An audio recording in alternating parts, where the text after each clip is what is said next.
আমরা যে প্রস্তাব বলেছি স্পেসিফিক্যালি সেই প্রস্তাবটি হলো একটি বিশেষ সাংবিধানিক আদেশ জারি করা, অর্থাৎ ঐকমত্য কমিশন যে সমস্ত বিষয়ে একমত পোষণ করেছেন সেই বিষয়গুলো যেগুলো সংবিধানের সঙ্গে সাংঘর্ষিক সেগুলো একটি স্পেশাল সাংবিধানিক আদেশ জারি করে স্পেশাল সাংবিধানিক আদেশকে ওই ক্ষেত্রে শুধুমাত্র ওই ক্ষেত্রে সংবিধানের উপর প্রাধান্য দেওয়া, বাকি সব ক্ষেত্রে সংবিধান যেমন আছে তেমনই থাকবে। আপনারা জানেন যে আমরা এখানে বলেছি আমাদের ড্রাফটে যে কনস্টিটিউয়েন্ট অ্যাসেম্বলি অর্থাৎ জনগণের ইচ্ছার বহিঃপ্রকাশ ঘটেছে 5 তারিখ।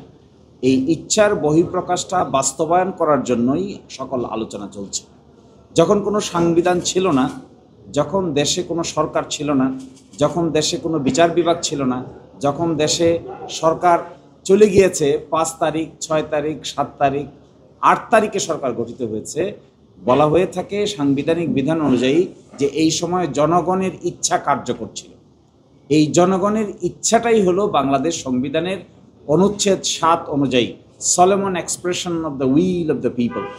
এই যে জনগণের ইচ্ছার চরম বহিঃপ্রকাশ, এই বহিঃপ্রকাশটাকে আমরা বলেছি একটি বিশেষ সাংবিধানিক আদেশের মাধ্যমে এই প্রক্রিয়াটাকে যদি প্রাধান্য দেওয়া হয় তবে আগামী নির্বাচন এর অধীনে হতে আর কোনো আইনগত ব্যত্যয় থাকে না।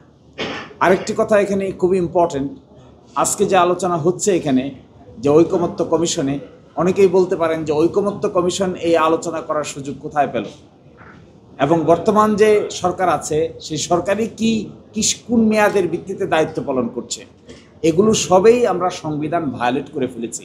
আমরা দেখি আজকে দেখাবো 57টা অনুচ্ছেদ, সংবিধানের অনুচ্ছেদ 153-153-র মধ্যে 57টা অনুচ্ছেদ ইতোমধ্যে অকার্যকর হয়ে গেছে। ওদের স্বপ্ন পূরণে পাশে থাকতে পেরে আমরা গর্বিত। যেহেতু সরকার ব্যবস্থায় সাংবিধানিক প্রক্রিয়া ফলো করার কোনো সুযোগ নাই, অভ্যুত্থান ঘটে গেছে, এই জন্যই আমরা বলেছি একটা নতুন সাংবিধানিক আদেশ জারি করার জন্য। এছাড়াও আরও কয়েকটা পদ্ধতির কথা আলোচনা হয়েছে। কেউ বলছেন নতুন সংসদে এসে করবেন, এরকম একটা অপশন। কেউ বলেছেন রেফারেন্ডামের মাধ্যমে করবেন, এটা একটা অপশন। কেউ বলেছেন রাষ্ট্রপতির মাধ্যমে অর্ডিন্যান্স জারি করে করবেন, এটা একটা অপশন। আর কেউ বলেছেন 106 অনুচ্ছেদ অনুযায়ী সুপ্রিম কোর্টের কাছে মতামত চাওয়া, এটা আরেকটা অপশন। এই 5টা অপশনের মধ্যে আমরা যে অপশন নিয়ে আজকে আলোচনা করেছি, ড্রাফট জমা দিয়েছি এবং আলোচনা করব, সেটি হলো বিশেষ সাংবিধানিক আদেশ জারি করে আগামীতে সংবিধানের উপরে বিশেষ সাংবিধানিক আদেশকে প্রাধান্য দিয়ে সেটা 5ই আগস্ট থেকে কার্যকর দেখানো, তবেই সেটা সংবিধানের যে সমস্ত ভ্যাকুয়াম এখন দেখা যাচ্ছে এই ভ্যাকুয়ামগুলি ফুলফিল করে সম্মুখ পানে অগ্রসর হওয়া সম্ভব। বাংলাদেশ জামাত ইসলামীর পক্ষ থেকে এই প্রস্তাবনাকেই আমরা তুলে ধরেছি লিখিতভাবে, এটা আমরা মৌখিকভাবে উপস্থাপন করব।